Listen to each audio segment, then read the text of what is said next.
Hello friends, welcome to the success platform 2591। साथियों, इस video में हम पॉलिटी के कुछ महत्वपूर्ण एमसीक्यूज को पार्ट 2 के अंतर्गत कवर करेंगे। हम लोगों ने पिछले क्लास में पार्ट 1 कवर किया था। तो चलिए बिना समय गंवाए हम इस सेशन की शुरुआत करते हैं और इसके बाद एक और वीडियो रिलीज किया जाएगा और इसके माध्यम से पूरे पॉलिटी का क्विक रिवीजन हो जाएगा। और अब जरूर देखेंगे जो भी विद्यार्थियों का एग्जामिनेशन बिहार दरोगा का 17 तारीख को होने वाला है वह रिवीजन करके जाएंगे। प्रश्न यहीं से सारे के सारे आने वाले हैं। चलिए आगे बढ़ते हैं। भारतीय संविधान में उल्लिखित नागरिकता के प्रावधान किस वर्ष लागू हुए थे? देखिए, नागरिकता के प्रावधान के अगर बारे में बात कर रहा है तो वह संविधान में वर्ष 1949 में लागू किया गया था। चलिए आगे बढ़ते हैं। संविधान के किस अनुच्छेद में नागरिकता का वर्णन किया गया है? तो अनुच्छेद 5 से 11 में साथियों सिटीजनशिप यानी कि नागरिकता का वर्णन किया गया है। Option number C. अगला प्रश्न है, संविधान का कौन सा भाग नागरिकता के प्रावधानों से संबंधित है? तो यह है भाग 2। ठीक है, संविधान का भाग 2 जो है वह नागरिकता के प्रावधानों से संबंधित है। अगले प्रश्न में कह रहा है, भारत की नागरिकता प्राप्त करने के लिए शर्तें निर्धारित करने वाला सक्षम निकाय कौन है?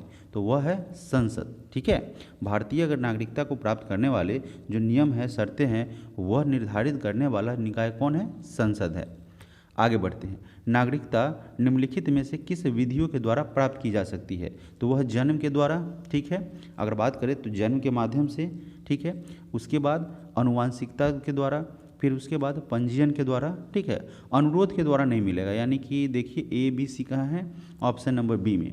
इसके माध्यम से आप प्राप्त कर सकते हैं। चलिए, दोहरी नागरिकता निम्नलिखित में से किसकी विशेषता है? यानी कि दोहरी नागरिकता के बारे में बात कह रहा है। तो यह है साथियों संघीय सरकार की। Option number B. भारत में क्या है? सिंगल नागरिकता यानी कि एकल नागरिकता दिया जाता है, जबकि संयुक्त राज्य अमेरिका में दोहरी नागरिकता दी जाती है। आप याद रखेंगे।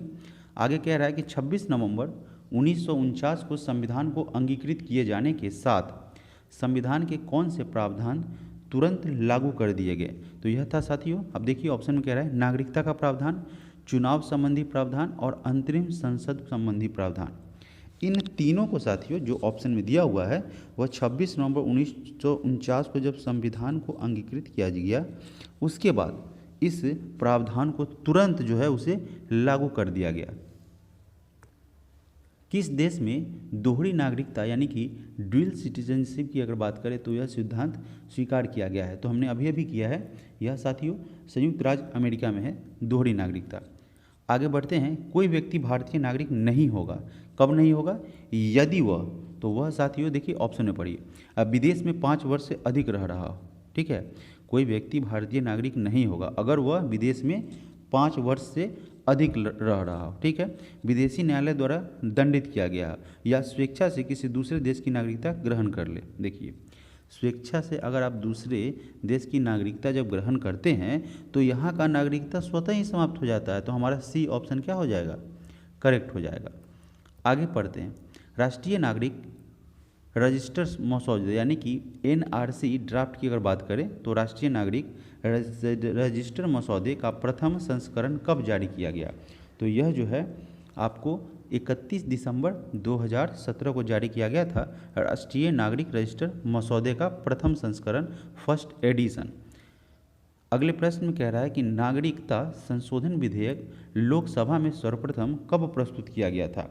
तो इसे जुलाई 2016 में प्रस्तुत किया गया था, नागरिकता संशोधन विधेयक लोकसभा में। 12 नंबर प्रश्न में कह रहा है कि नागरिक संशोधन बिल के अंतर्गत प्रवासियों को नागरिकता किस प्रक्रिया से प्राप्त होगी? तो यह जो है देशीयकरण के द्वारा नागरिकता प्रदान हो जाएगी। निम्न में से किस स्थिति में किसी भारतीय नागरिक की नागरिकता समाप्त हो सकती है? तो किस कंडीशन में? यानी कि अगर वह परित्याग करने पर, पर्यावसन करने पर और वंचित किए जाने पर, इन तीनों कंडीशन में उसकी नागरिकता समाप्त कर दी जाती है। आगे बढ़ते हैं। नागरिकता अधिनियम 1955 में कितनी बार संशोधन हो चुका है? तो कुल 6 बार संशोधन किया गया है नागरिकता संशोधन अधिनियम 1955 में। नागरिकता संशोधन अधिनियम 2019 के अंतर्गत किस तिथि से पूर्व भारत आए लोगों को नागरिकता प्रदान की जाएगी? तो तो यह 31 दिसंबर 2014 से पूर्व जो लोग आए हैं उन्हें नागरिकता प्रदान की जाएगी। यह अधिनियम है नागरिकता संशोधन अधिनियम 2019।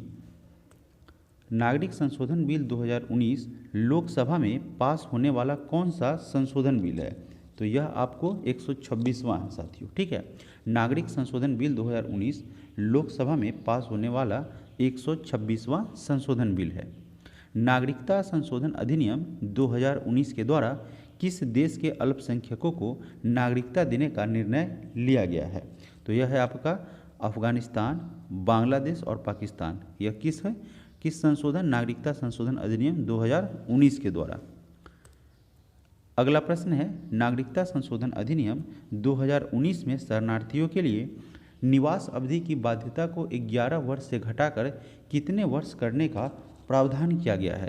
तो 11 वर्ष से घटाकर कर दिया जाएगा 5 वर्ष, ऑप्शन नंबर ए। आगे बढ़ते हैं, नागरिकता संशोधन बिल 2019 किस प्रकार का विधेयक है? तो यह संवैधानिक विधेयक है, ऑप्शन नंबर ए। नागरिकता संशोधन बिल 2019 है साथियों, यह महत्वपूर्ण रहता है, चर्चा रहता है, इससे रिलेटेड एक प्रश्न तो आते ही हैं, तो आप इसे गौर से सुनेंगे और याद रखेंगे। यह है नागरिकता संशोधन बिल 2019 से किस प्रकार का विधेयक है? तो यह संवैधानिक विधेयक है, ठीक है। सूची 1 तथा सूची 2 को सुमेलित कीजिए तथा सूचियों के नीचे दिए गए कूट से सही उत्तर का चयन कीजिए। अब देखिए पहले सूची में क्या कह रहा है कि भारतीय नागरिकता प्राप्त करने की विधि। तो किस विधि से भारतीय नागरिकता प्राप्त होगी? तो जब पंजीकरण होगा साथियों, रजिस्ट्रेशन, ठीक है। वंचित करने पर तो नहीं मिलेगा ना।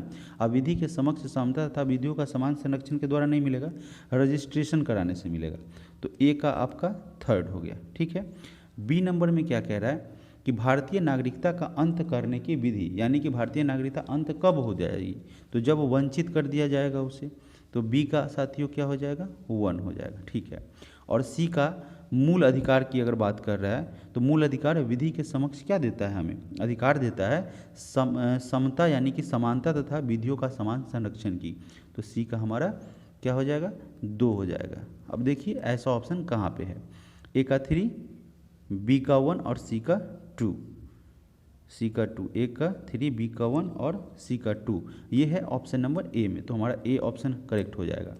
आगे बढ़ते हैं। भारत का एक नागरिक अपनी नागरिकता खो देगा।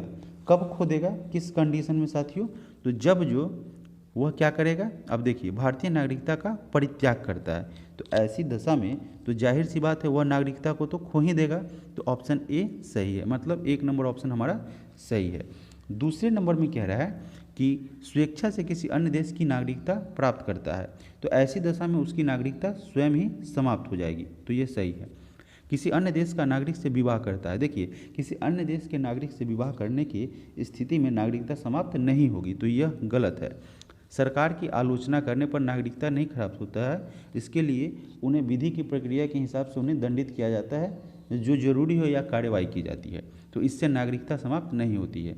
तो हमारा एकमात्र ऑप्शन 2 ऑप्शन सही होगा, ऑप्शन नंबर 1 और 2, जो कि सी नंबर ऑप्शन में कह रहा है। अब नागरिकता संशोधन अधिनियम 1955 के बारे में कुछ जो है तथ्य वो उसको पढ़ लीजिए, याद रहेगा, इम्पोर्टेंट है, इसे हम इसीलिए बता रहे हैं। देखिए कोई भी व्यक्ति जो अफगानिस्तान, बांग्लादेश तथा पाकिस्तान के हिंदू, सिख, बौद्ध, जैन, पारसी अथवा ईसाई समुदाय से संबंध रखता है तथा उसने 31 दिसंबर 2014 को अथवा उससे पूर्व भारत में प्रवेश किया और उसके पास वैध यानी कि लीगल दस्तावेज जो है नहीं है, तो उसे अवैध प्रवासी यानी कि इलीगल माइग्रेंट नहीं माना जाएगा, ठीक है। इसके अतिरिक्त उसके अवैध प्रवास के विरुद्ध जारी सभी कानूनी कार्रवाइयाँ बंद कर दी जाएगी। दूसरे नंबर में क्या कह रहा है पॉइंट में कि इस अधिनियम में भारत की नागरिकता प्राप्ति हेतु भारत में निवास करने की अनिवार्य अवधि को उपर्युक्त व्यक्तियों के लिए 11 वर्ष से घटाकर 5 वर्ष तक सीमित कर दिया है। यह हमने अभी अभी प्रश्न में किया है। तीसरा प्रमुख बिंदु है उपर्युक्त व्यक्तियों के द्वारा नागरिकता हेतु आवेदन करने पर उन्हें देशीयकरण, ठीक है, इसके माध्यम से नागरिकता प्रदान की जाएगी। तो यह सही है, यानी कि सही नहीं है, मतलब एक जानकारी है, सही है। तो सही बात है।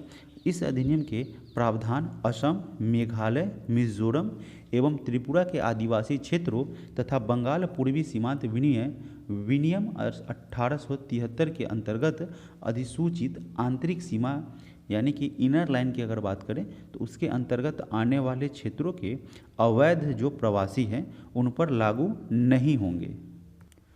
5वां नंबर प्रमुख बिंदु है कि यदि कोई OCI कार्ड धारक भारत सरकार द्वारा निर्मित किसी कानून का उल्लंघन करता है तो उसका OCI कार्ड निरस्त किया जा सकता है। तो यह कुछ प्रमुख बिंदु थे। संविधान के किस भाग को भारत का मैग्ना कार्टा कहा जाता है?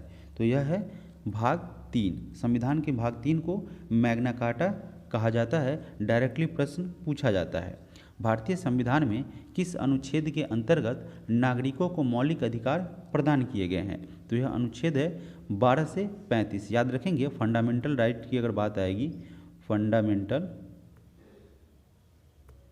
फंडामेंटल राइट की, ठीक है ना, तो यह आपका हो जाएगा अनुच्छेद 12 से 35।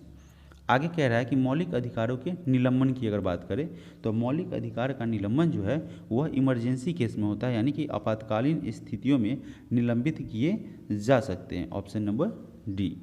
आगे कह रहा है कि भारतीय संविधान में वर्णित मूल अधिकार किस देश के मौलिक अधिकारों से प्रेरित है? देखिए, यह जो है मौलिक अधिकार यानी कि मूल अधिकार की अगर बात करें तो यह अमेरिका के संविधान से लिया गया है, उससे यहाँ पे क्या है, इससे प्रेरित है। चलिए, मौलिक अधिकार की प्रकृति की अगर बात करें तो यह किस प्रकार की मौलिक अधिकार की प्रकृति होती है? तो यह वाद योग होती है, ठीक है, वाद योग।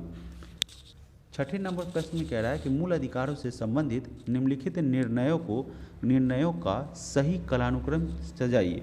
अब देखिए, मूल अधिकार फंडामेंटल राइट की अगर बात करें तो उसमें निर्णय की अगर बात करें तो कौन सा इसमें साथियों क्या है? कालानुक्रम, यानी कि सही तरीके से आपका है, यानी कि सीक्वेंस के बाद से। अब देखिए, सबसे पहले अगर बात करें तो देखिए यहाँ पे गोलकनाथ बनाम पंजाब राज्य, इस तरीके का कई सारा जो है वह वाद दिया हुआ है। अब इसको हम अगर सही तरीके से सजाएंगे तो इसका राइट सीक्वेंस क्या हो जाएगा साथियों?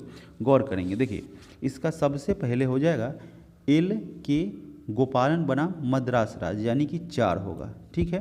तो 4 से शुरुआत कहाँ कहाँ हो रहा है? ACD में, तो ये कट गया। फिर उसके बाद गोलकनाथ बनाम पंजाब राज्य हो जाएगा, यानी कि 1। तो 4 के बाद 1 यहाँ पे है। देखिए, 4 के बाद 1 जो है साथियों मात्र ऑप्शन नंबर C में है। फिर भी आगे पढ़ते हैं। उसके बाद किसवा भारती बनाम केरल राज संघ हो जाएगा, तो ऑप्शन नंबर 2। और फिर उसके बाद 3 नंबर हो जाएगा, यानी कि मिनर्वा मिल्स बनाम भारत संघ। तो इस प्रकार हमारा करेक्ट आंसर बनेगा ऑप्शन नंबर C। आगे बढ़ते हैं। किस वाद ने संसद को मौलिक अधिकारों में संशोधन का अधिकार दिया है? तो यह है केशवा भारतीवाद। इसके माध्यम से क्या होगा? मौलिक अधिकार में संशोधन किए जा सकते हैं, सुधार किए जा सकते हैं। भारत के सर्वोच्च न्यायालय ने संविधान की मूल संरचना यानी कि बुनियादी ढांचा जो है उसका प्रतिपादन निम्नलिखित में से किस मुकदमे में किया था? तो उसका किया गया था केशवानंद भारती बनाम केरल राज्य वाद में। आगे बढ़ते हैं। निम्नलिखित कथनों में से कौन सा सही नहीं है? इसमें से कौन सा स्टेटमेंट जो है गलत कह रहा है? तो देखिए, KM मुंशी संविधान की प्रारूप समिति के सदस्य थे। तो हालांकि हम लोगों ने जब रिवीजन किया था तो शुरुआती पार्ट 1 में इसे पढ़ा था, तो सदस्य थे। संविधान सभा द्वारा भारतीय संविधान स्वीकार किया गया, तो सही है। बलवंत राय मेहता समिति की अगर बात करें तो यह पंचायती राज से संबंधित है, तो यह भी सही है। और संविधान में वर्णित मूल अधिकारों के संरक्षक भारत के राष्ट्रपति है। साथियों, संविधान होता है, ठीक है ना, संविधान में मूल अधिकारों का क्या होता है? संरक्षण जो होता है वह ऐसे तो संसद करता है और संविधान इसका मेन होता है, ठीक है ना। तो हमारा क्या हो जाएगा? यह गलत हो जाएगा। भारतीय संविधान के अनुच्छेद 13 का मुख्य उद्देश्य निम्नलिखित में से किसके संदर्भ में संविधान की सर्वोच्चता सुनिश्चित करना है? तो मौलिक अधिकार के बारे में साथियों, संविधान का अनुच्छेद जो है वह 13 का मुख्य उद्देश्य निम्नलिखित में से क्या करना है? संविधान की सर्वोच्चता सुनिश्चित करना है। तो किसकी? इसमें से मौलिक अधिकार की, फंडामेंटल राइट की। धर्म आदि के आधार पर विभेद की अगर बात करें तो उसका प्रतिषेध भारत के संविधान का अनुच्छेद 15 है, एक मूल अधिकार है, ठीक है, जिसे इसके अधीन वर्गीकृत किया जाएगा। किसके अधीन? तो यह किया जाएगा समता के अधिकार, ऑप्शन नंबर डी। भारतीय संविधान के अंतर्गत निम्नलिखित अधिकारों में से कौन सा एक अधिकार सभी व्यक्तियों को प्राप्त है, यानी कि सभी को क्या नागरिक प्राप्त है अधिकार? तो विधि के समक्ष समता समानता का अधिकार। देखिए ऑप्शन नंबर ए में दिया रखा है, विधि के समान संरक्षण का अधिकार। आगे बढ़ते हैं, निम्नलिखित में से कौन सा एक सही है, इसमें से कौन सा सही है? तो देखिए पहले नंबर ऑप्शन में कह रहा है कि भारतीय संविधान में मूल अधिकार यानी कि फंडामेंटल राइट की अगर बात करें उसको शामिल करने के लिए नेहरू रिपोर्ट 1928 ने समर्थन किया था। तो इसका समर्थन किया गया था नेहरू रिपोर्ट 1928 के माध्यम से। अगला प्रश्न है, भारतीय संविधान में समता का अधिकार 5 अनुच्छेदों के द्वारा प्रदान किया गया है और वह कौन कौन से है? तो यह है अनुच्छेद 14 से अनुच्छेद 18। किसका अधिकार? समता का अधिकार साथियों, यानी कि समानता का अधिकार। वो 5 अनुच्छेद है 14 से 18। अगला प्रश्न है, उच्च न्यायालय व्यक्तिगत स्वतंत्रता के लिए निम्नलिखित में से किस रीट को जारी करता है? तो बंदी प्रत्यक्षीकरण को जारी किया जाता है किसके लिए? व्यक्तिगत स्वतंत्रता के लिए, हाई कोर्ट के द्वारा। संविधान के किस अनुच्छेद में विधि के समान संरक्षण का प्रावधान है? तो यह है अनुच्छेद 14 में विधि के समक्ष समान संरक्षण का अधिकार दिया गया है आर्टिकल 14 के माध्यम से। अगला प्रश्न है, बंदी बनाए गए व्यक्ति के मौलिक अधिकारों की रक्षा किस अनुच्छेद में प्रदत्त है? तो यह है अनुच्छेद 22 में, ठीक है। जो बंदी बनाए व्यक्ति होते हैं उनके मौलिक अधिकारों की रक्षा की अगर बात करें तो यह अनुच्छेद 22 में उसका जिक्र है। अगला प्रश्न है, भारत में मौलिक अधिकारों के संबंध में निम्नलिखित वक्तव्यों में विचार कीजिए और नीचे दिए कूट से सही विकल्प का चुनाव कीजिए। अब देखिए इसमें से कौन सा स्टेटमेंट जो है हमारा सही होगा। देखिए पहले ऑप्शन में कह रहा है कि ये राजकृत्य के विरुद्ध एक गारंटी है, तो ऑप्शन ए सही है। दूसरे ऑप्शन में कह रहा है कि यह संविधान के भाग 3 में सूचीबद्ध है। किसकी बात कर रहा है? एक बार प्रश्न को जरूर समझ लीजिए, जल्दी की कोई बात नहीं, इतनी भी जल्दी नहीं है।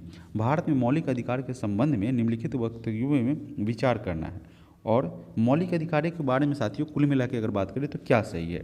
तो यह राज्य के कृत्य के विरुद्ध एक गारंटी है, तो सही है। दूसरे नंबर ऑप्शन कह रहा है ये संविधान के भाग 3 में सूचीबद्ध है, भाग की बात कर रहा है, ठीक है, भाग 3 में सूचीबद्ध है। तीसरे ऑप्शन को पढ़िए, ये सामाजिक आर्थिक तथा राजनीतिक न्याय सुनिश्चित करते हैं। तो फंडामेंटल राइट से आर्थिक राजनीतिक से कोई मतलब नहीं, ठीक है, तो ये तो आपका गलत हो जाएगा। यह संयुक्त राज्य अमेरिका में अधिकारों के बिल की भांति नहीं है, इससे कोई मतलब नहीं साथियों। ऑप्शन नंबर 1 और 2 हमारा सही हो जाएगा, ऑप्शन नंबर ए। अगला प्रश्न है कि भारत के संविधान में शोषण के विरुद्ध जो है उसके अंतर्गत निम्नलिखित में से कौन सा शामिल है? शोषण की अगर बात करें तो यह है, देखिए, मानव देह का व्यापार और बंधुआ मजदूरी कराना है, क्या है? शोषण है, उसका निषेध। तो ऑप्शन 1 मेरा क्या है? सही हो जाएगा। दूसरा नंबर है अस्पृश्यता का उन्मूलन, छुआछूत, ठीक है, तो यह भी हालांकि शोषण है, ठीक है, लेकिन आगे बढ़ते हैं, आगे पढ़ते हैं तब जाके यह क्लियर होगा। क्या कह रहा है कि शोषण के विरुद्ध अधिकार की बात कर रहा है, अधिकार के अंतर्गत कौन शामिल है? तो यह अधिकार क्या है कि मानव देह व्यापार है, इसके विरुद्ध क्या है आपका अधिकार है? शोषण के विरुद्ध। और यहाँ पे कारखानों और खादानों में बच्चों के नियोजन का निषेध, यह आपका साथियों मूलभूत आंसर हो जाएगा, ऑप्शन नंबर 1 और 4, ऑप्शन नंबर सी हमारा करेक्ट बनेगा। अगले प्रश्न में कह रहा है कि किस क्षेत्र में सेना विधि यानी कि मार्शियल लॉ, यानी जिसको मार्शियल लॉ कहते हैं, देखिए मार्शियल या मार्शल लॉ भी कहते हैं, ठीक है, ऐसे ही लिखते हैं हम लोग, इजली बार बार सुने हुए मार्शल लॉ है ना। तो मार्शियल लॉ जो है उसको लागू होने पर संविधान के किस अनुच्छेद के अंतर्गत मूल अधिकारों पर निर्बंध लगाया जाता है? उस पर क्या किया जाता है? उसको निर्बंधन लगाया जाता है। तो यह किस पोजीशन में, किस स्थिति में? तो जब क्या होता है, मार्शल लॉ लागू हो जाता है, तो उस कंडीशन में साथियों अनुच्छेद 34, ठीक है, अनुच्छेद 34 के अंतर्गत जो फंडामेंटल राइट है उस पर थोड़ी सी क्या करती है, पाबंदियां लगाई जाती है। हालांकि जीने की स्वतंत्रता कोई छीन नहीं लेगा, तो यह जो है उसमें से अलग होता है। आगे बढ़ते हैं, संविधान के किस प्रावधान के द्वारा अस्पृश्यता यानी कि जिसको छुआछूत बोलते हैं उसका उन्मूलन किया गया है? तो यह आर्टिकल हो जाएगा अनुच्छेद 17। इसके अंतर्गत अस्पृश्यता का उन्मूलन किया गया है, अंत किया गया है। सूची 1 तथा सूची 2 को सुमेलित कीजिए तथा सूचियों के नीचे दिए गए कूट से सही उत्तर का चयन कीजिए। अब देखिए 2 सूची दे रखा है। अब पहले सूची में क्या कह रहा है? उपाधियों का निषेध के बारे में चर्चा कर रहा है। तो देखिए उपाधियों की अगर निषेध की बात करें तो यह अनुच्छेद 3 से संबंधित है, ऑप्शन नंबर 3 हो जाएगा।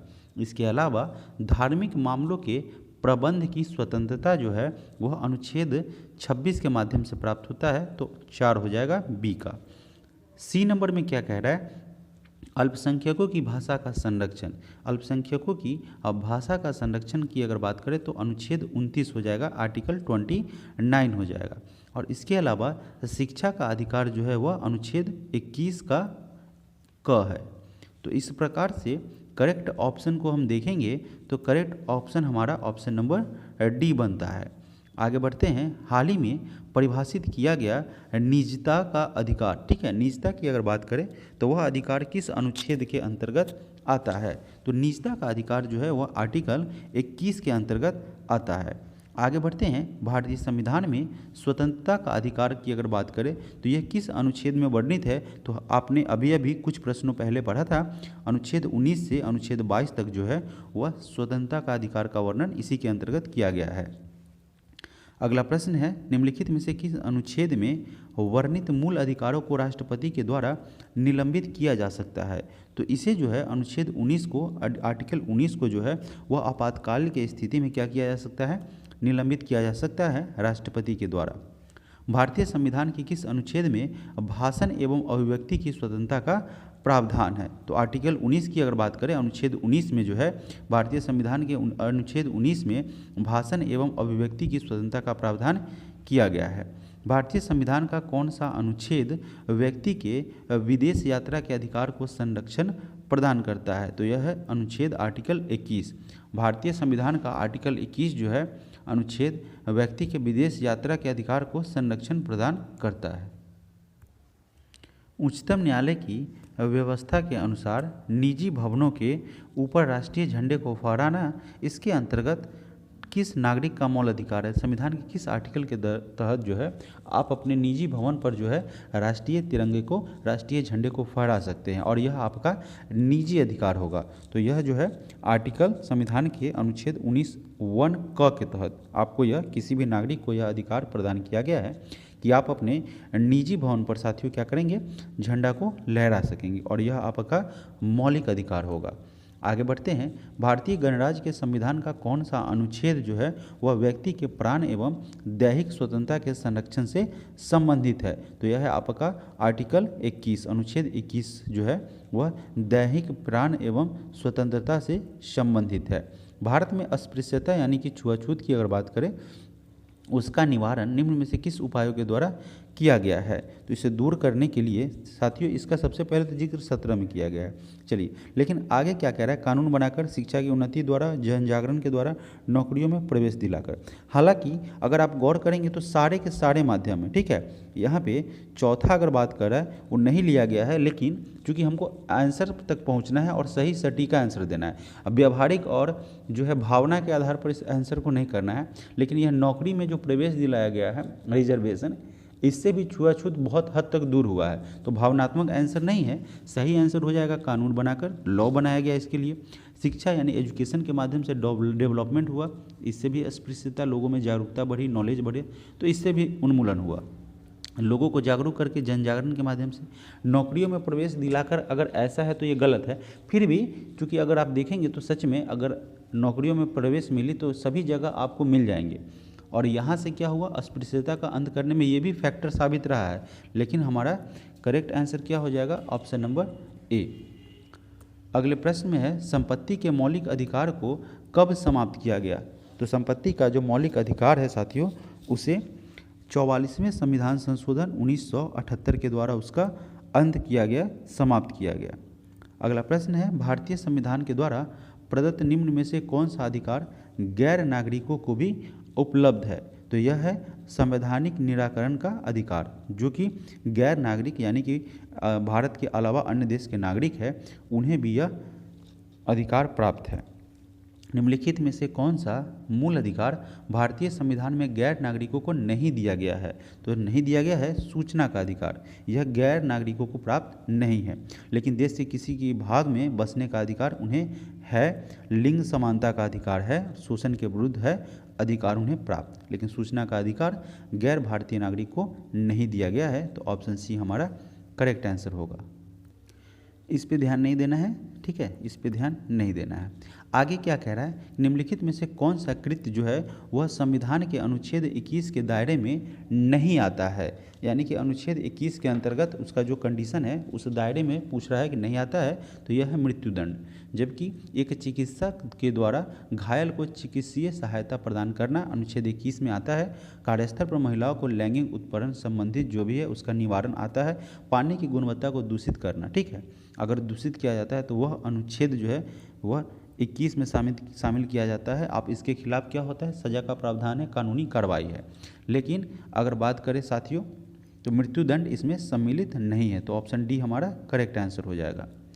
आगे बढ़ते हैं, उस मौलिक अधिकारों का चयन कीजिए, ठीक है, उस मौलिक अधिकारों का चयन कीजिए जो भारतीय नागरिकों को प्राप्त है परंतु गैर नागरिकों को प्राप्त नहीं है। तो गैर नागरिकों को साथियों कौन सा अधिकार प्राप्त नहीं दिया गया है प्रदान? तो देखिए, भाषण एवं अभिव्यक्ति की स्वतंत्रता है, यह तो किसी भी नागरिक अथवा गैर नागरिक दोनों को दिया गया है, ठीक है। देखिए, इसमें एक लॉजिक के कारण यह गलत होगा। आखिर क्यों होगा?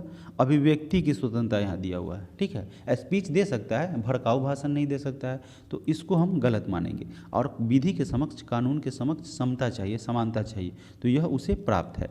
उसके अलावा अगर हम बात करेंगे तो उसे अल्पसंख्यकों के अधिकार की अगर बात करें तो यह उसे प्राप्त नहीं है, तो यह गलत हो जाएगा। और फिर आपका अगर बात करें जीवन और स्वतंत्रता का संरक्षण उसे प्राप्त है, तो क्या कह रहा है, कौन सा नहीं प्राप्त है ना? तो नहीं है हमारा ऑप्शन 1 और 4, 1 और 4 नहीं प्राप्त है, तो ऑप्शन क्या हो जाएगा, सॉरी 1 और 3 है साथियों, ठीक है ना। अल्पसंख्यकों का अधिकार प्राप्त नहीं है और भाषण और अभिव्यक्ति की स्वतंत्रता का नहीं प्राप्त है, तो ऑप्शन ए करेक्ट आंसर हो जाएगा। देखिए 38 नंबर प्रश्न में क्या कह रहा है कि निम्नलिखित में से कौन सा भारतीय संविधान में निहित समानता के मौलिक अधिकार में सम्मिलित नहीं किया गया है? तो नहीं किसको किया गया है? सामाजिक समता चाहिए, कानून के समक्ष समानता चाहिए, अवसर की समानता है, लेकिन साथियों आर्थिक समानता की अगर बात करें तो इसे सम्मिलित नहीं किया गया है। तो हमारा ऑप्शन क्या बनेगा, option number D correct answer बनेगा। फिर यहाँ पे 2 सूची दिया हुआ है, ठीक है। चलिए ज़्यादा इसको स्टेटमेंट को नहीं पढ़ते हैं, डायरेक्टली सॉल्व करते हैं इस प्रश्न को। देखिए एक तरफ रीट है और दूसरी तरफ की अगर बात करा जाए तो उसका अर्थ है, ठीक है। रीट और अर्थ की बात किया जा रहा है। यहाँ पे बंदी प्रत्यक्षीकरण की अगर बात करें तो इसका क्या हो जाएगा, बंदी प्रत्यक्षीकरण में समझिएगा व्यक्ति को सशरीर उपस्थित करना, तो यह आपका ए का 4 हो जाएगा। दूसरे नंबर में यानी कि परमादेश की अगर बात करें तो परमादेश में क्या होता है, हम आदेश देते हैं, ठीक है, तो 3 के साथ मिलान हो जाएगा। प्रतिषेध की अगर हम बात करें तो प्रतिषेध का मतलब क्या होता है, रिस्ट्रिक्शन, है ना, तो मना कर देना। उत्प्रेषण की अगर हम साथियों बात करेंगे तो उत्प्रेषण क्या होता है, मंगा लेना, ठीक है, मंगा लेना। और अधिकार परीक्षा की बात करें तो किस अधिकार से, ठीक है। तो इस तरीके से आप देखिएगा, बहुत ही साधारण प्रश्न था, आप इजीली खुद से बना सकते हैं बिना हेल्प के, ठीक है। तो आपका करेक्ट आंसर की अगर बात करें तो ऑप्शन नंबर सी हमारा क्या बनेगा साथियों, करेक्ट आंसर बन जाएगा, ठीक है। चलिए आगे बढ़ते हैं, निम्नलिखित में से कौन सा अधिकार मौलिक अधिकार से हटाकर एक सामान्य कानूनी अधिकार बना दिया गया है? तो यह जो हो जाएगा संपत्ति का अधिकार, ठीक है, यह मौलिक अधिकार नहीं है, याद रखेंगे, यह फंडामेंटल राइट के अंतर्गत नहीं आता है, बल्कि यह एक सामान्य कानूनी अधिकार है। अगला प्रश्न है, निम्नलिखित में से किस आधार पर नागरिक की विचार एवं अभिव्यक्ति की स्वतंत्रता पर प्रतिबंध नहीं लगाया जा सकता है? तो अवांछनीय आलोचना के आधार पर नहीं, लोक व्यवस्था, भारत की संप्रभुता के अगर खिलाफ जाता है, लोक व्यवस्था को भंग करता है, न्यायपालिका का अपमान करता है, उस दशा में साथियों उसी उसी कंडीशन के आधार पर नागरिक के विचार एवं अभिव्यक्ति की स्वतंत्रता को प्रतिबंधित कर सकते हैं। लेकिन अवांछनीय आलोचना कर देगा तो उसके कारण जो है उसकी अभिव्यक्ति की स्वतंत्रता को प्रतिबंधित नहीं किया जा सकता है। तो हमारा डी करेक्ट आंसर हो जाएगा। आगे बढ़ते हैं। स्वतंत्रता के अधिकार के भाग के रूप में निम्नलिखित में से कौन सा बिना हथियार के शांतिपूर्ण ढंग से इकट्ठा होने की स्वतंत्रता के अंतर्गत इसमें से नहीं आता है? यानी कि बिना हथियार की अगर बात कर रहे हैं तो वह शांतिपूर्ण ढंग से इकट्ठा होने का जो है स्वतंत्रता इसके अंतर्गत नहीं आता है। तो यह कौन हो जाएगा? ऐसे अधिकारियों का घेराव जो अपना कर्तव्य नहीं निभाते। ठीक है, जो अपना कर्तव्य नहीं निभाते उसके अंतर्गत क्या हो जाएगा? बिना हथियार के शांतिपूर्ण ढंग से इकट्ठा होने की स्वतंत्रता के अंतर्गत नहीं आता है। किसके अंतर्गत? स्वतंत्रता के अधिकार के भाग के रूप में। ठीक है, तो करेक्ट आंसर हो जाएगा ऑप्शन नंबर ए। अगला प्रश्न है, जोखिम भरे उद्योगों में बाल श्रम का अगर बात करें, बाल श्रम का उपयोग निषिद्ध किया गया है। जोखिम भरे जो भी उद्योग है वहाँ पे बाल जो है यानी कि छोटे छोटे बच्चे हैं, जैसे अंडर 18 की अगर बात करें तो उनका उपयोग जो है वह निषिद्ध किया गया है। और इसे निषिद्ध किया गया है इसके द्वारा भारत के संविधान के द्वारा, सर्वोच्च न्यायालय के निर्णय के द्वारा, संयुक्त राष्ट्र के चार्टर के द्वारा। यानी कि हमारा करेक्ट आंसर हो जाएगा ऑप्शन नंबर डी। आगे क्या कह रहा है कि भारतीय संविधान का कौन सा अनुच्छेद बच्चों के शोषण के विरुद्ध अधिकार मौलिक अधिकार से संबंधित है? तो यह क्या हो जाएगा आपका? अनुच्छेद 24 आर्टिकल 24 जो है वह बच्चों के शोषण के विरुद्ध अधिकार मौलिक अधिकार से संबंधित है। अगला प्रश्न है, बंधुआ मजदूर उन्मूलन अधिनियम संसद ने कब पारित किया था? तो बंधुआ मजदूर उन्मूलन अधिनियम संसद के द्वारा दोस्तों वर्ष 1976 में पारित किया गया था। 1976 में इसे लागू किया गया था। अगला प्रश्न है, निम्नलिखित में से कौन इसमें से सुमेलित नहीं है? देखिए, अनुच्छेद 23 मानव के दुर्व्यापार और बलात्श्रम से है, तो यह आपका सही है। अनुच्छेद 24 की अगर बात करें, याद करते चल जाएंगे, है ना, कारखाने आदि में बालकों के नियोजन का प्रतिषेध करता है, सही है। अनुच्छेद 26 की अगर बात करें तो धार्मिक कार्यों के प्रबंध की स्वतंत्रता करता है, सही है। और अनुच्छेद 29 शिक्षण संस्थानों की स्थापना की अगर बात करें तो इससे संबंधित नहीं, अल्पसंख्यक से। तो हमारा क्या हो जाएगा? डी गलत हो जाएगा और यही हमारा क्या बनेगा? आंसर बनेगा। संपत्ति का अधिकार किस संविधान संशोधन के द्वारा मौलिक अधिकार से पृथक कर दिया गया है, अथवा साथियों कह सकते हैं उससे अलग कर दिया गया है? तो इसे अलग किया गया है 44वें संविधान संशोधन के द्वारा। फिर से पढ़िए प्रश्न को। संविधान का जो संपत्ति का अधिकार होता है उसको फंडामेंटल राइट से हटा दिया गया है। आप जानते हैं बात, तो यह कोई फंडामेंटल राइट नहीं है, मूल अधिकार नहीं है, इसे कानून के अंतर्गत कोई अन्य दिया गया है, ठीक है ना। तो उसको अलग करके पृथक कर दिया गया है और 44वें संविधान संशोधन के द्वारा इसे मौलिक अधिकार में से अलग किया गया है। अगला प्रश्न है, अधिकारों को मूल अधिकार कहा जाता है क्योंकि? ऐसा क्यों कहा जाता है? तो इसे कहा जाता है इसलिए साथियों कि ये संविधान में उल्लिखित है। संविधान में सबसे पहला बात जिक्र किया गया है तो हम वही बोलेंगे जो संविधान बोलेगा, संविधान ही सत्य है। आगे क्या कह रहा है कि ये प्रजातांत्रिक होते हैं? नहीं, प्रजातांत्रिक से इसका मूल अधिकार का कोई लेना देना नहीं होता है, ठीक है। ये लोक कल्याणकारी होते हैं। देखिए साथियों, लोक कल्याणकारी तो होता ही है मूल अधिकार, ठीक है। हालांकि आगे पढ़ते हैं, यह व्यक्तित्व विकास के लिए आवश्यक है। हाँ साथियों, अगर आप बहुत सारा बाइंड कर देंगे, मूल अधिकार हमें प्राप्त नहीं होगा तो क्या कोई व्यक्ति, क्या हमारा समाज, क्या हमारा व्यवस्था, क्या भारतवर्ष, क्या कोई भी खंड विकसित नहीं हो पाएगा। तो इस अवस्था में अगर बात करें तो ये व्यक्ति के विकास के लिए, किसी भी व्यक्ति के लिए, किसी भी इंडिविजुअल के लिए साथियों यह बहुत जरूरी है। फंडामेंटल राइट उनको प्राप्त होने चाहिए। आगे बढ़ते हैं, संसद इनके विरुद्ध कानून नहीं बना सकती है। अब बताइए, संसद फंडामेंटल राइट यानी कि मौलिक अधिकार को अगर रोक देगा, निषिद्ध कर देगा, बैन कर देगा तो क्या चीज़ कर पाएगा? तो यहाँ पे 1, 4 और 5 हमारा करेक्ट आंसर बन जाएगा। कौन सा बनेगा? Option number C. आगे बढ़ते हैं, संविधान के किस अनुच्छेद के अंतर्गत सिखों के द्वारा कृपाण धारण करना धार्मिक स्वतंत्रता का अंग माना गया है? तो यह है आर्टिकल 25। आर्टिकल 25 के अंतर्गत जो सिख हैं उनको, सिख लोग जो हैं उनको कृपाण, ठीक है, रखने का जो है स्वतंत्रता दिया गया है। धार्मिक स्वतंत्रता के आधार पर ऐसा उनको छूट है, ऐसा उनको क्या किया गया? अधिकार दिया गया है। आगे बढ़ते हैं, धार्मिक स्वतंत्रता के अधिकार के प्रावधान के अंतर्गत सम्मिलित है। तो क्या है? धर्म का प्रचार करने का अधिकार सम्मिलित है कि आखिर क्या है? और सिखों को कृपाण धारण करने का रखने का अधिकार है, तो ये भी सही है आपका, ये भी है, ठीक है, धर्म का प्रचार कर सकते हैं। अगर मैं हिंदू हूँ, अगर आप मुस्लिम हैं, अगर कोई सिख है, तो अपना अपना धर्म का प्रचार कर सकते हैं। हाँ, आप दूसरे धर्म का विरोध ना करें, ऐसा है। चलिए ये भी ठीक है। आगे क्या कह रहा है कि राज्यों को समाज सुधार विधि निर्माण का अधिकार है, तो यह भी सही है, आपका तीनों सही है। चौथे नंबर को पढ़ लेते हैं। धार्मिक निकायों का लोगों का धर्म परिवर्तन कराने नहीं, आप धर्म परिवर्तन किसी का नहीं करा सकते हैं।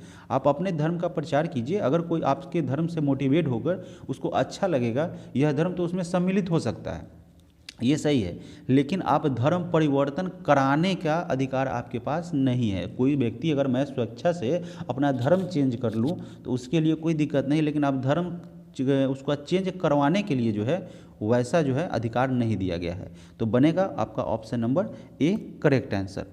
आगे कह रहा है कि भारतीय संविधान का कौन सा अनुच्छेद साथियों अल्पसंख्यकों को अपनी पसंद के शिक्षण संस्थानों को स्थापित एवं संचालित करने के अधिकार को संरक्षण प्रदान करता है? तो यह है अनुच्छेद 30, option number D correct answer होगा। फिर से पढ़ते हैं साथियों, कोई जल्दबाजी नहीं है। भारतीय संविधान का पूछ रहा है कि कौन सा अनुच्छेद जो है अल्पसंख्यक के बारे में, ठीक है, अल्पसंख्यकों को अपनी पसंद के, उनके अपने स्वेच्छा के हिसाब से शिक्षण संस्थानों को स्थापित एवं संचालित करने का अधिकार जो है वह प्रदान करता है, आर्टिकल 30।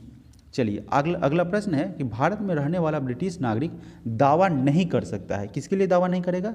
व्यापार और व्यवसाय की स्वतंत्रता के अधिकार का वह दावा नहीं कर सकता है, ठीक है, कि हमको चाहिए ही चाहिए।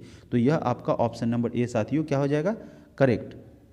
अगला प्रश्न है, प्रत्यक्ष बंदीकरण अधिनियम के अंतर्गत एक व्यक्ति बिना मुकदमा चलाए बंदी बनाया जा सकता है, तो कब बनाया जाएगा, कितने दिन के लिए बनाया जाएगा? तो उसे 3 माह के लिए बंदी बनाया जा सकता है प्रत्यक्ष बंदीकरण अधिनियम के अंतर्गत बिना मुकदमा चलाए। अगला प्रश्न है कि निम्नलिखित अधिकारों में से कौन सा अधिकार अनुच्छेद 19 के सब आर्टिकल 1 के घ को अनुच्छेद 21 से मिलाकर पढ़ने पर प्राप्त होता है? देखिए यह थोड़ा सा लंबा है, क्या कह रहा है, फिर से पढ़ते हैं कि कौन सा अनुच्छेद जो है अधिकार का, अगर बात करें अधिकार अनुच्छेद 19 का 1 जो है उसका सब टाइटल यानी कि सब सेक्शन घ को अनुच्छेद 21 से अगर मिलाएंगे, है ना, तो वह प्राप्त होगा। तो वह साथियों कौन सा हो जाएगा? एकांतता का अधिकार, यानी कि ऑप्शन नंबर सी। आगे बढ़ते हैं। भारतीय संविधान के अनुच्छेद 25 में प्रयुक्त हिंदू शब्द किसे सम्मिलित नहीं करता है? तो यह हिंदू शब्द जो है वह बौद्धों को, जैनों को और सिखों को सम्मिलित करता है, पारसियों को यह सम्मिलित नहीं करता है। तो हमारा क्या हो जाएगा? Option number C correct answer होगा। आगे कह रहा है कि 6 वर्ष यानी कि 6 वर्ष की आयु से 14 वर्ष की आयु के बीच के सभी बच्चे यानी कि सभी शिशुओं को शिक्षा का अधिकार जो है वह क्या है? एक मूल अधिकार है, ऑप्शन नंबर बी, इसे मूल अधिकार में सम्मिलित किया गया हुआ है। आगे कह रहा है कि भारतीय संविधान मान्यता देता है, किसकी मान्यता देता है? तो यह धार्मिक और भाषाई अल्पसंख्यकों को साथियों मान्यता प्रदान करता है। देखिए मूल अधिकार की अगर बात करेंगे तो इस जो आपका बना हुआ है इंडेक्स, इसको थोड़ा सा ध्यान से देखेंगे, ठीक है, इंडेक्स तो नहीं कहेंगे, एक बॉक्स है उसमें देखिए। समानता का अधिकार की अगर बात करें तो यह अनुच्छेद 14 से 18 के अंतर्गत समानता का अधिकार दिया गया है। स्वतंत्रता की अगर बात करें तो स्वतंत्रता का अधिकार साथियों अनुच्छेद 19 से 22 के अंतर्गत प्राप्त है। जबकि अगर बात करें शोषण के विरुद्ध अधिकार साथियों, तो शोषण के विरुद्ध अधिकार जो है वह अनुच्छेद 23 से 24 के अंतर्गत प्राप्त है। और धर्म की स्वतंत्रता का अधिकार कहेंगे तो अनुच्छेद 25 से 28 के अंतर्गत प्राप्त है। संस्कृति और शिक्षा संबंधी अधिकार की साथियों अगर हम बात करें तो यह अनुच्छेद 29 से 30 के अंतर्गत प्राप्त है। और संवैधानिक उपचारों का अधिकार आप याद रखेंगे, ठीक है, संवैधानिक उपचारों का अधिकार यह भी आई हो जाएगा। हालांकि सारे के सारे अच्छे हैं, सारे के सारे इंपॉर्टेंट है, लेकिन संवैधानिक उपचारों का अधिकार जो है आर्टिकल 32 जो है वह बहुत इंपॉर्टेंट है। और बताएं कि किसके बारे में, इस आर्टिकल के बारे में किसने कुछ स्टेटमेंट दिया था, वो स्टेटमेंट क्या था, यह आपको बताना है। इससे पता चलेगा कि आपने रिवीजन किस तरीके से किया, आपकी पढ़ाई कितनी बेहतर है अपकमिंग एग्जामिनेशन हेतु। तो चलिए आगे बढ़ते हैं प्रश्न की तरफ। भारतीय संविधान के किन अनुच्छेदों में राज्य के नीति निर्देशक तत्वों का उल्लेख है? तो राज्य के नीति निर्देशक तत्वों का उल्लेख अनुच्छेद 36 से 51 में किया गया है, ऑप्शन नंबर सी। याद रखेंगे नीति निर्देशक तत्वों का जहां जिक्र है 36 से 51 तक। अगला प्रश्न है, किसने कहा था राज्य के नीति निर्देशक तत्व ऐसा चेक है जिसे सुविधा अनुसार अदा किया जा सकता है? तो यह है केटी शाह के द्वारा कहा गया स्टेटमेंट। उन्होंने कहा था कि राज्य के नीति निर्देशक तत्व एक ऐसा चेक है जिसे सुविधा अनुसार जो है भजा सकते हैं, ठीक है, जिसको ठेठी में कहते हैं यानी क्षेत्रीय भाषा में भजाना, तो उसे अदा किया जा सकता है, उसने वह केटी शाह के द्वारा कहा गया है। निम्नलिखित में से कौन सा नीति निर्देशक तत्व है? नीति निर्देशक तत्व जो है वह समान नागरिकता संहिता है, ठीक है, इसमें से समान नागरिकता संहिता है वह नीति निर्देशक तत्व का हिस्सा है। आगे बढ़ते हैं, नीति निर्देशक सिद्धांत जो है वह क्या है? वाद योग है, अवाद योग है, मौलिक अधिकार है, क्या है साथियों? तो यह जो है अवाद योग है, इस पे कोई वाद नहीं होगा। अगला प्रश्न है, निम्नलिखित में से किसे साधारण बहुमत की अगर बात करें उसके द्वारा संशोधित किया जा सकता है? तो राज्य के नीति निर्देशक तत्व, संसद को चलाने के नियम और नए राज्य के गठन को साधारण बहुमत के द्वारा संशोधित कर सकते हैं। तो ऑप्शन डी हमारा करेक्ट बन जाएगा आंसर। कार्य करने के अधिकार को राज्य के नीति निर्देशक तत्वों में निम्नलिखित में से किस अनुच्छेद के अंतर्गत रखा गया है? तो इसे आर्टिकल 41 के अंतर्गत यानी 41 के अंतर्गत रखा गया है। किसको साथियों? राज्य के नीति निर्देशक तत्व में जो भी है उसको, ठीक है, कार्य करने के अधिकार को। अगला प्रश्न है, संविधान का कौन सा भाग राज्य के नीति निर्देशक सिद्धांतों से संबंधित है? नीति निर्देशक सिद्धांत से संबंधित पूछ रहा है कि कौन सा भाग है? तो यह भाग है आपका भाग 4। याद रखेंगे इसको, नीति निर्देशक जो है उस सिद्धांत का भाग किससे संबंधित है? भाग 4 से संबंधित है। आगे कह रहा है, संविधान का कौन सा अंश भारत के नागरिकों को आर्थिक न्याय प्रदान करने का संकेत देता है? तो यह है क्या साथियों? आपका राज्य के नीति निर्देशक तत्व, इसके माध्यम से है ना भारत के नागरिकों को आर्थिक न्याय जो है वह प्रदान करने का संकेत दिया जाता है राज्य के नीति निर्देशक तत्व के माध्यम से। भारत के संविधान में अंतर्राष्ट्रीय शांति और सुरक्षा को प्रोत्साहन देना किस भाग में सन्निहित है? तो यह जो है आपको राज्य के नीति निर्देशक तत्व में यह सन्निहित किया गया है। क्या चीज़? अंतर्राष्ट्रीय शांति और सुरक्षा को प्रोत्साहन देने का कार्य। आगे बढ़ते हैं, भारतीय संविधान के किस भाग में न्यायपालिका तथा कार्यपालिका को पृथक यानी कि अलग करने का प्रावधान है? तो यह आर्टिकल जो है यह जो है राज्य के नीति निर्देशक सिद्धांत में क्या सम्मिलित है? न्यायपालिका तथा कार्यपालिका को अलग करने का, पृथक करने का प्रावधान अथवा नियम कह सकते हैं। किस निर्देशक सिद्धांत पर गांधी जी के नैतिक दर्शन का प्रत्यक्ष प्रभाव है? तो किस निर्देशक सिद्धांत पर? फिर से वही हो जाएगा आपका, क्या हो जाएगा? गौवध का निषेध, ठीक है, गौवध का निषेध जो है इस सिद्धांत पर, इस निर्देशक सिद्धांत पर गांधी जी के नैतिक दर्शन का प्रत्यक्ष प्रभाव है। आगे बढ़ते हैं, राज्य के नीति निर्देशक सिद्धांत संविधान की अंतरात्मा है जो संविधान दर्शन को मूर्त रूप देते हैं। यह किसने कहा था? तो यह स्टेटमेंट ग्रेनवेले ऑस्टिन के द्वारा कहा गया था। उन्होंने क्या कहा था कि नीति निर्देशक सिद्धांत संविधान की अंतरात्मा है जो संविधान दर्शन को मूर्त रूप देते हैं। आगे बढ़ते हैं, किस नीति निर्देशक सिद्धांत को प्रायः समाजवादी माना जाता है? किसे माना जाता है? महिलाओं एवं पुरुषों को समान कार्य के लिए समान वेतन देने का अगर बात करें, वह नीति निर्देशक सिद्धांत की अगर बात करें तो उसे प्रायः समाजवादी माना जाता है। अगला प्रश्न है, राज्य के नीति निर्देशक सिद्धांत में सम्मिलित नहीं है। राज्य के नीति निर्देशक सिद्धांत में क्या सम्मिलित नहीं है साथियों? तो वह है सूचना का अधिकार, काम का अधिकार है, मद्य निषेध, समान कार्य हेतु समान वेतन, लेकिन सूचना का अधिकार सम्मिलित नहीं है। तो ऑप्शन डी हमारा करेक्ट आंसर बनेगा। निम्नलिखित में से कौन सा एक राज्य का नीति निर्देशक सिद्धांत संविधान के में बाद में जोड़ा गया है, उसको बाद में ऐड किया गया है? तो यह है आपका निःशुल्क विधिक सलाह। इसको क्या किया गया है? यह एक राज्य के नीति निर्देशक सिद्धांत के अंतर्गत इसको उसमें बाद में उसे ऐड किया गया है।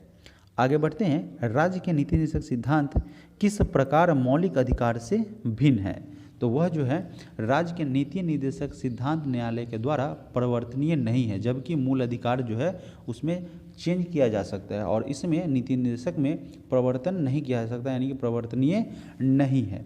अगला प्रश्न है, समान न्याय और निःशुल्क विधि सहायता उसका प्रावधान संविधान के किस अनुच्छेद में किया गया है? तो अनुच्छेद 39 के सब सेक्शन क में किया गया है। अगला प्रश्न है, भारतीय संविधान के अनुच्छेदों में कौन सा अनुच्छेद राज्य सरकारों को ग्राम पंचायतों को गठित करने का निर्देश देता है? तो यह जो है अनुच्छेद 40, इसके माध्यम से भारतीय संविधान का यह अनुच्छेद 40 जो है, इसके द्वारा राज्य सरकार को ग्राम पंचायत संगठित करने का निर्देश देता है। आगे बढ़ते हैं, राज्य के नीति निर्देशक सिद्धांतों में से किस अनुच्छेद का संबंध अंतर्राष्ट्रीय शांति और सुरक्षा के संवर्धन से है? तो यह है अनुच्छेद 51।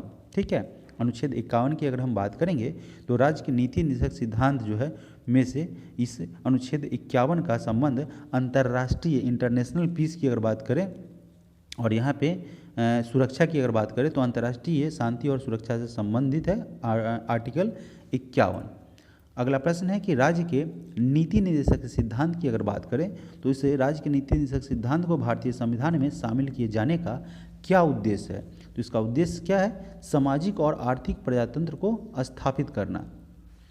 आगे बढ़ते हैं, प्रश्न संख्या 21, निम्नलिखित में से कौन सा एक नीति निर्देशक सिद्धांतों का उद्देश्य नहीं है? क्या इसका उद्देश्य नहीं है? अब देखिए, जब तक हम पढ़ेंगे नहीं पता नहीं चलेगा। क्या कह रहा है? एक कल्याणकारी राज्य की स्थापना करना, तो यह तो उसका उद्देश्य है। एक धार्मिक राज्य की स्थापना, देखिए यहाँ पे एक धर्म का स्थापना नहीं है, अनेकों धर्म है, तो यह आपका गलत हो जाएगा और यही हमारा आंसर बढ़ता है। आगे पढ़ने की भी कोई ज़रूरत नहीं है, फिर भी पढ़ लेते हैं। एक धर्मनिरपेक्ष राज्य की स्थापना, यानी कि यहाँ पे यह धर्मनिरपेक्ष है, यहाँ पे कोई धर्म नहीं है, सभी धर्मों की मान्यता है। ठीक है, चलिए अगला ऑप्शन कह रहा है कि सामाजिक आर्थिक न्याय को सुनिश्चित करना, लेकिन यहाँ बी क्यों गलत हुआ कि यह एक धार्मिक राज्य? नहीं, ऐसा नहीं, तो बी हमारा गलत हो जाएगा। संविधान में मौलिक कर्तव्य को किस वर्ष सम्मिलित किया गया है? तो इसे वर्ष 1976 में, मौलिक कर्तव्य को संविधान में 1976 में सम्मिलित किया गया था। अगला प्रश्न है, निम्नलिखित में से किसकी संस्तुति पर भारतीय संविधान में मूल कर्तव्यों को शामिल किया गया था? याद रखेंगे साथियों, स्वर्ण सिंह समिति ने उन्हीं की सिफारिश पर, उन्हीं की संस्तुति पर भारतीय संविधान में मूल कर्तव्य को शामिल किया गया था, फंडामेंटल राइट को शामिल किया गया था। गौर से इस प्रश्न को पढ़ते जाएंगे, बहुत ही महत्वपूर्ण चैप्टर है। अगला प्रश्न है, संविधान में मूल कर्तव्यों का उल्लेख जो है उसका जिक्र कब किया गया था? इसका जिक्र किया गया था 42वें संविधान संशोधन में। फिर से पढ़ते हैं, संविधान में मूल कर्तव्यों का उल्लेख 42वें संविधान संशोधन के माध्यम से किया गया था। अगला प्रश्न है, भारतीय संविधान में कुल कितने मौलिक कर्तव्य है? तो जाहिर सी बात है, कुल साथियों 11 मौलिक कर्तव्य है। ठीक है, ऑप्शन नंबर बी हमारा करेक्ट आंसर हो जाएगा। भारत के संविधान के किस भाग में मौलिक कर्तव्य उल्लिखित है?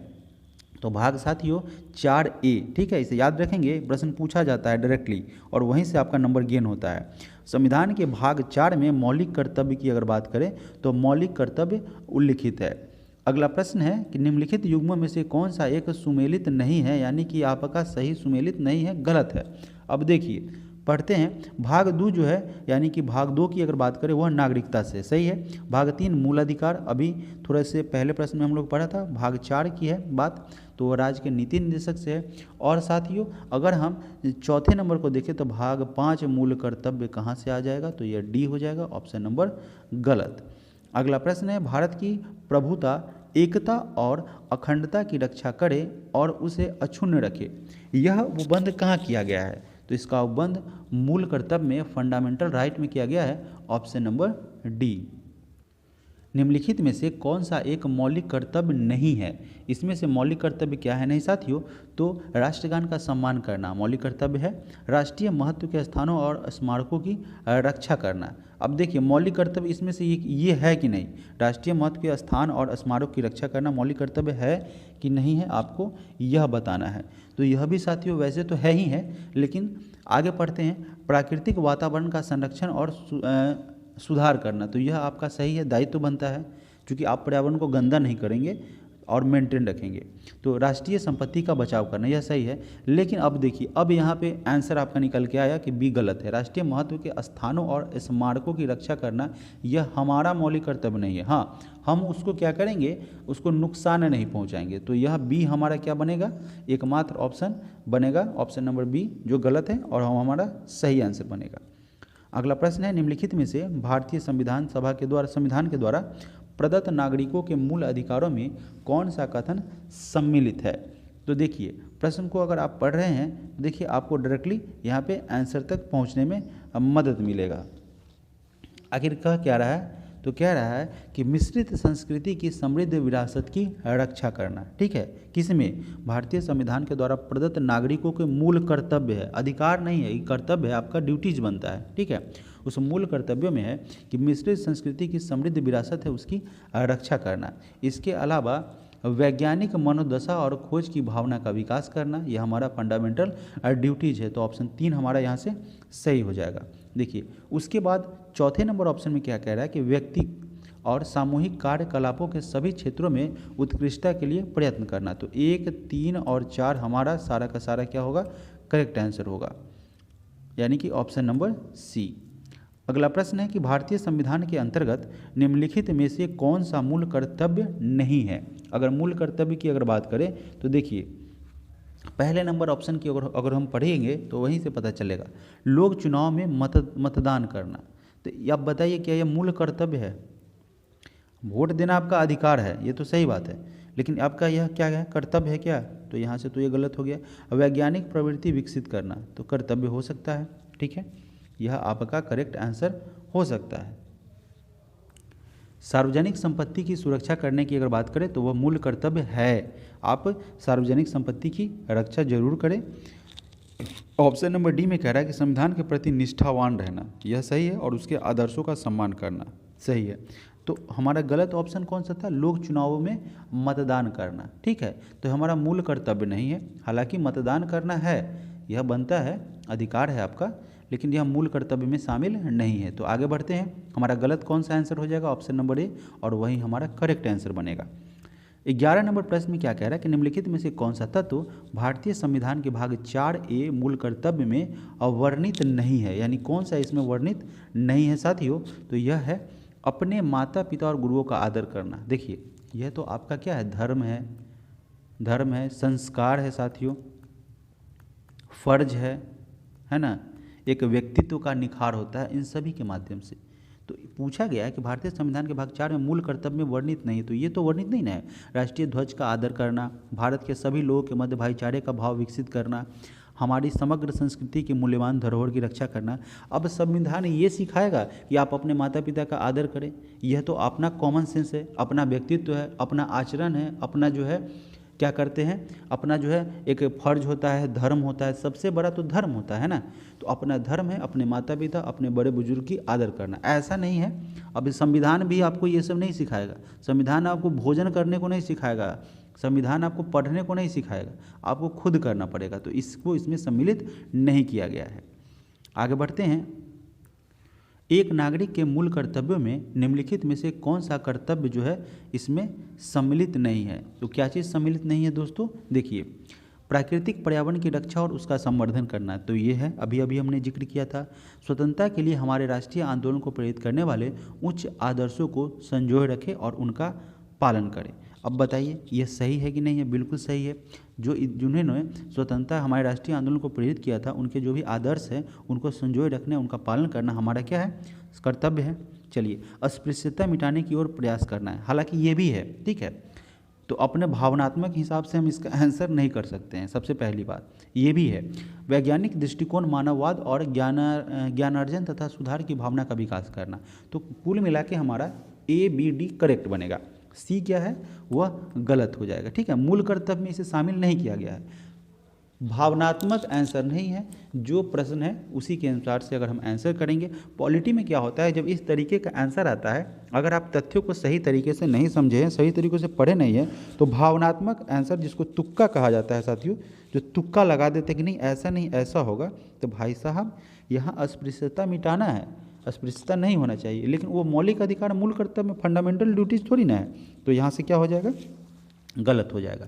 आगे बढ़ते हैं, अगला प्रश्न क्या है, भारत के प्रत्येक नागरिक का कर्तव्य होगा कि वह प्रकृति पर्यावरण का संरक्षण एवं सुधार करे। यह किस अनुच्छेद के अंतर्गत आता है? देखिए यह जो है आर्टिकल, अनुच्छेद की अगर बात करें, अनुच्छेद 51 क के अंतर्गत आता है, प्राकृतिक पर्यावरण का संरक्षण और सुधार। आगे बढ़ते हैं, निम्नलिखित में से कौन सा कथन भारतीय संविधान के अंतर्गत मौलिक कर्तव्यों में सम्मिलित नहीं है? तो ग्राम पंचायतों के गठन में सहायता करना वह जो है भारतीय संविधान के अंतर्गत मौलिक कर्तव्य में सम्मिलित नहीं किया गया है। निम्नलिखित में से कौन सा कथन मौलिक कर्तव्य है? मौलिक कर्तव्य की अगर बात करें तो बताइए, न्यायपालिका से कार्यपालिका का पृथक करना क्या यह मौलिक कर्तव्य है? मौलिक कर्तव्य नहीं है। हमारी मिली जुली संस्कृति की समृद्ध विरासत को संरक्षित करना हमारा मौलिक कर्तव्य है। ठीक है, बच्चों के लिए मुफ्त एवं अनिवार्य शिक्षा की अगर बात करें जिसमें आपका शुरू किया गया था, तो यह मौलिक कर्तव्य में इसको शामिल नहीं किया गया है। और छुआछूत की परंपरा को समाप्त करना, यह एक क्या है, आपका व्यक्तिगत स्वभाव है, आपका संस्कार है कि आप क्या करें कि व्यक्ति छुआछूत की परंपरा को समाप्त करें, आप जाति विभेद न करें, लेकिन इसको फंडामेंटल राइट में शामिल नहीं किया गया है। आगे बढ़ते हैं। भारतीय संविधान के किस अनुच्छेद के रूप में 42वें संविधान संशोधन विधेयक द्वारा मूल कर्तव्य को सम्मिलित किया गया है? तो इसको सम्मिलित किया गया है अनुच्छेद 51 क में। ठीक है, याद रखेंगे 42वें संविधान संशोधन के द्वारा मूल कर्तव्य को कहाँ किया गया है? अनुच्छेद 51 क में सम्मिलित किया गया। ऑप्शन बी हमारा करेक्ट आंसर बनेगा। अगला प्रश्न है, संविधान में उल्लेखित मौलिक कर्तव्य किसके लिए है? ठीक है, जो मौलिक कर्तव्य है तो यह है किसके लिए? सभी नागरिकों के लिए, कोई एक इंडिविजुअल के लिए थोड़ी ना है, सभी के लिए है। आगे बढ़ते हैं। भारतीय संविधान में मौलिक कर्तव्यों का विचार लिया गया है, तो मौलिक कर्तव्य का विचार किस लिए है हम लोगों ने? रूस। ठीक है ना, मौलिक कर्तव्य की अगर बात करें तो पूर्व सोवियत संघ। ठीक है, मौलिक अधिकार अलग होता है और मौलिक कर्तव्य अलग होते हैं। मौलिक अधिकार की अगर बात करेंगे तो यूनाइटेड स्टेट ऑफ अमेरिका आ जाएगा, और कर्तव्य ड्यूटीज़ की बात करें फंडामेंटल ड्यूटीज़ की अगर बात करें तो वह जो है साथियों पूर्व सोवियत संघ यानी कि रसिया से लिया गया है। तो हमारा correct answer option number C हो जाएगा। साथियों यह पार्ट 2 है, छोटा हमने बनाया है ताकि आप क्या करें, इसे जल्दी से देख जाए। तुरंत इसका अभी आपको शाम तक इसका तीसरा वीडियो अपलोड किया जाएगा, ज़रूर देखेंगे। और एग्जामिनेशन जब आपका कंप्लीट होगा तो देखिएगा यहाँ से कितने प्रश्न आए हैं, और उस समय मैं आऊँगा आप लोगों के समक्ष, वहाँ यहीं से प्रश्न आने वाले हैं, आप लिख के रख लीजिए। तो आप ज़रूर बने रहें, वीडियो कंप्लीट देखें। चैनल पर आए हैं तो पहली बार चैनल से जुड़े हैं, सब्सक्राइब करें, वीडियो को शेयर करें, साथियों लाइक भी ज़रूर करें, और बेल आइकन को प्रेस करें ताकि जो भी नोटिफिकेशन आपको मिले, कोई भी वीडियो अपलोड हो तो नोटिफिकेशन सबसे पहले आप तक पहुंचे।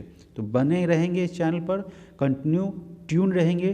कभी भी किसी तरीके का जो इम्पोर्टेंट वीडियो मुझे लगेगा जो कि 17 दिसंबर को होने वाले दरोगा एग्ज़ाम से रिलेटेड होगा, तो मैं उसे अपलोड करूंगा और आप उसे पूरा कंप्लीट देखेंगे।